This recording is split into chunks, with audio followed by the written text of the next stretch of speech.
Tandem Nomads, episode 175.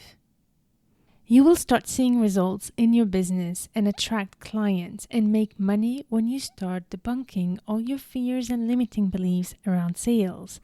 And in this episode, I want to bring to you some practical guidance to help you convert your marketing efforts into sales. Hello, Nomad Nation. Welcome to Tandem Nomads, the podcast show and entrepreneurship platform where you can find great inspiration and tips to grow a successful portable business and thrive in your global nomadic life. This is your host, Emel Deregi. I'm a business and marketing coach and the founder of Tandem Nomads. Today, I want to talk about something that I know stops a lot of solopreneurs from succeeding in their business, which is the fear of selling.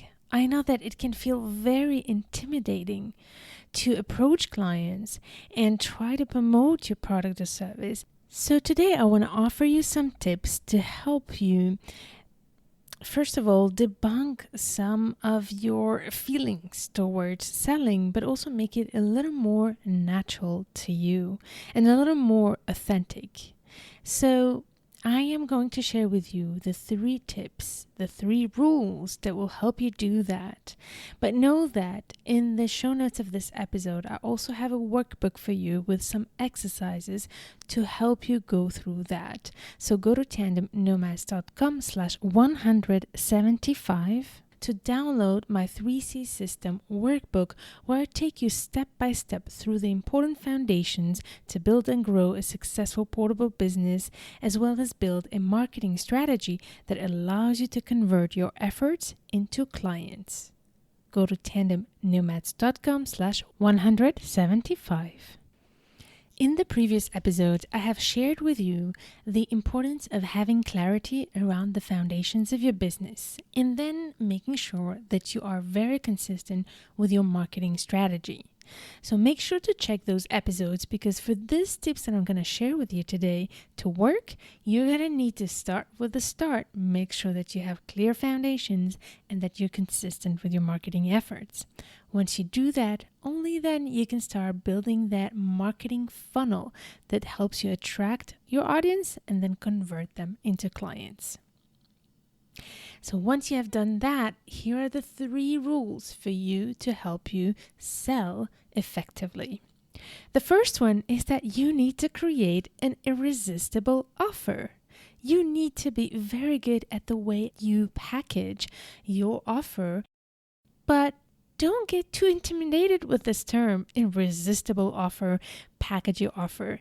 What I mean here is simply that you need to be very clear about what is it that you're selling and make sure that you explain what problem you're trying to solve with it and what are the results that you can obtain for your clients. I have been mentioning this term in multiple episodes, which is the transformation that you provide. So for you to be able to market and sell effectively, you need to describe the transformation from A to B very clearly.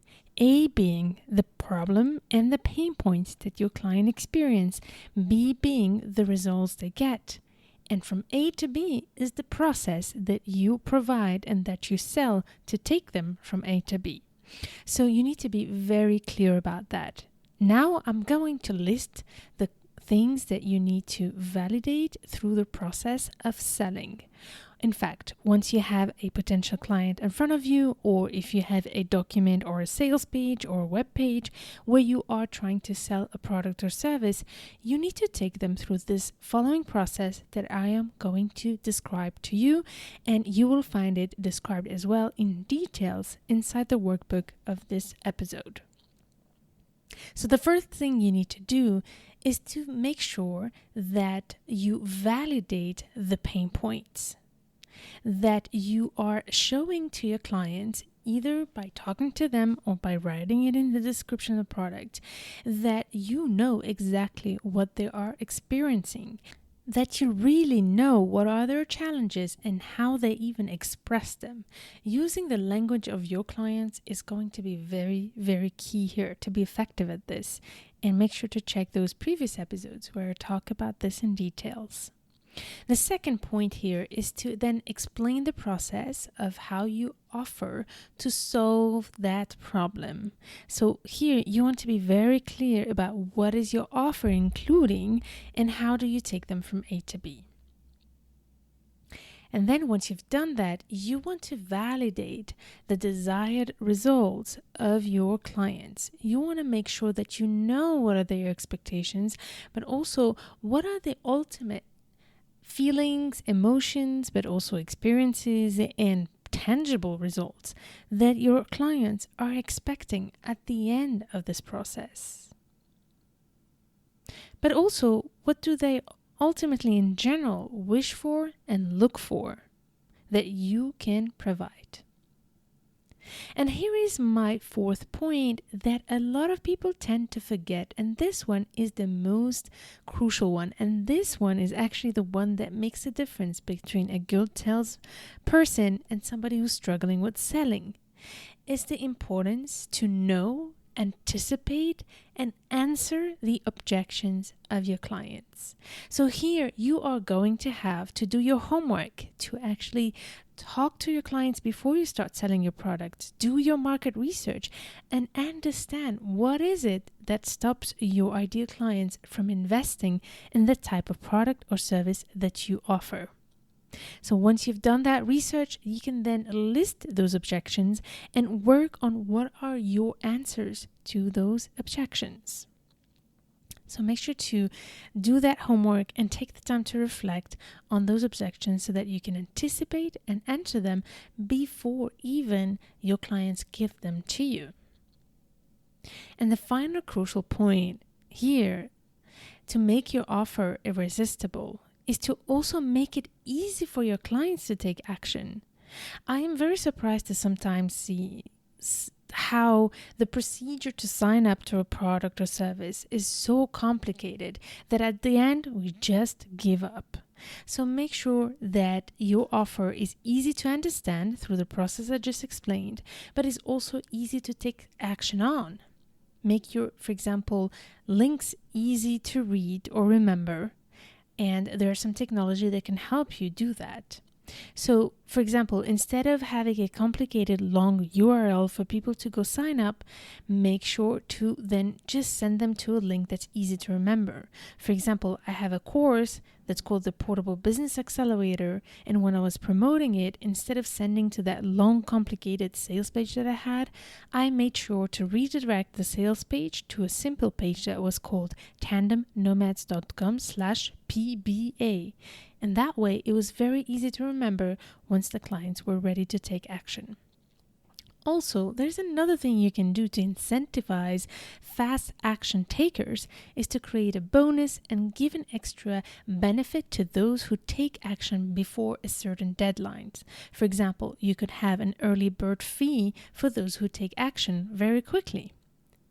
So this is really crucial for you to start really having quick results instead of waiting for people to take action and to think about it and to come back. And by the time they think about it, they might just forget about it.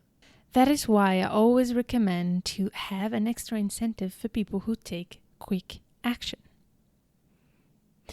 But now that I explained with you those key points that you need to prepare to sell properly and do it effectively, but also authentically, because once you do that, you're not selling, you're just exposing and explaining, but you are doing it in an effective way that your client knows right away if this is the right thing for him or her.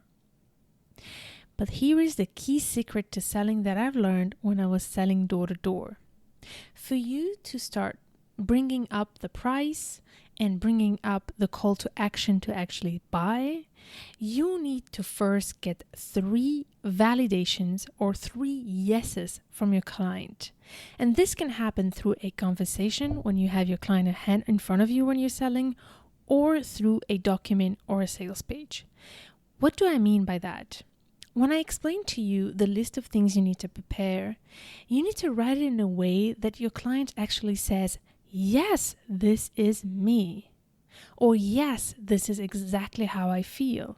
Or yes, this is exactly what I want. So here are the 3 confirmations you need to have when you explain your offer. You need to first have your clients confirm that this is the pain points and the challenges or the problem they want to solve, or the desire that they want to solve. The second yes is the results. You want them to actually confirm that this is the outcome that they're looking for. The final yes is either related to the objections that you are replying to, or to new information that you have if you are in a one-on-one conversation with somebody. So make sure to have a final yes that helps your client say, actually, this is exactly what I want. So here, it's basically the final yes is the yes that leads to taking action by saying, for example, is this something that will help you solve this problem? If the person says yes, then that is what the transition that you need to then go to the price and show them how they can take action.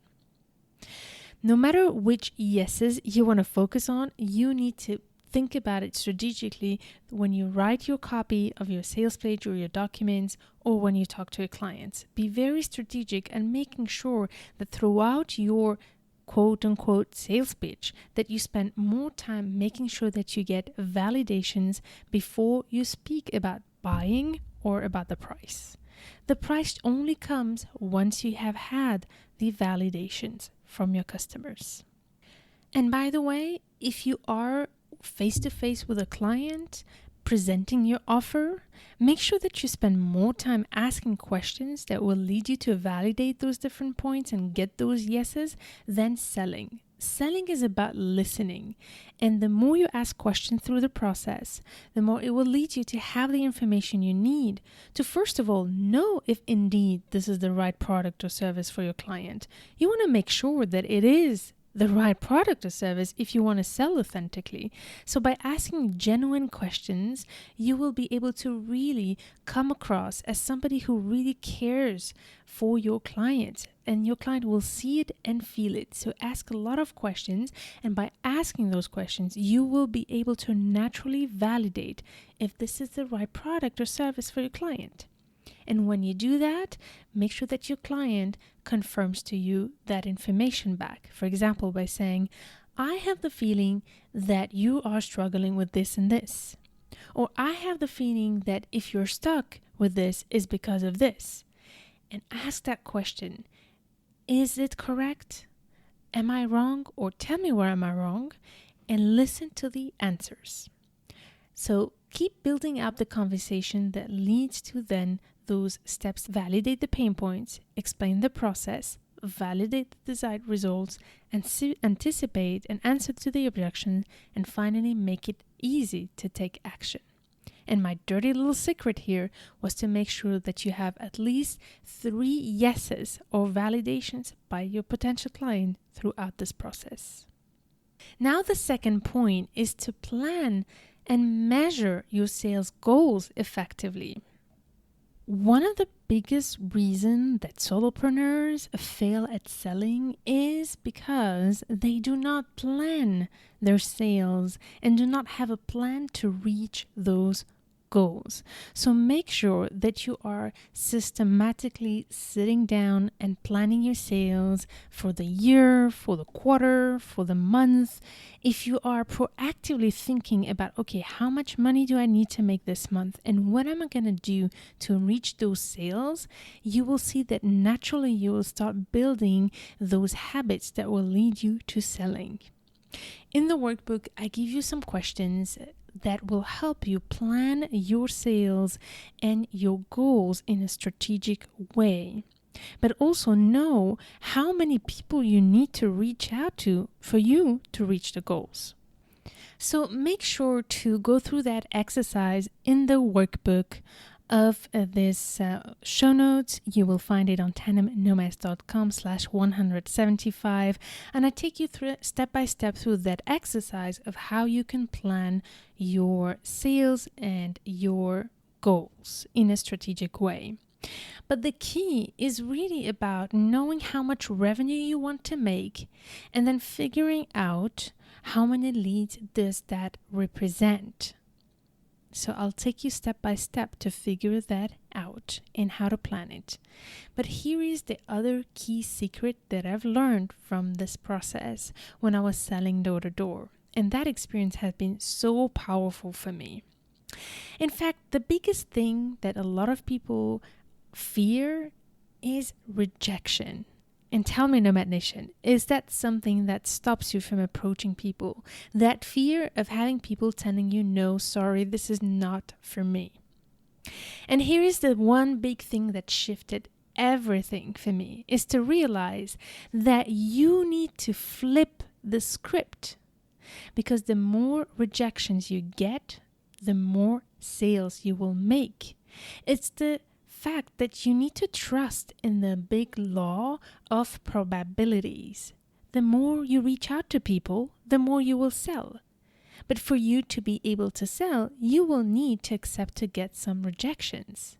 So instead of looking at how many great sales you can make, focus on getting a lot of rejections and just embrace it so that you can then realize that the more rejections you get, the more chances you will sell, because it means that you have reached to enough people for you to be able to make sales.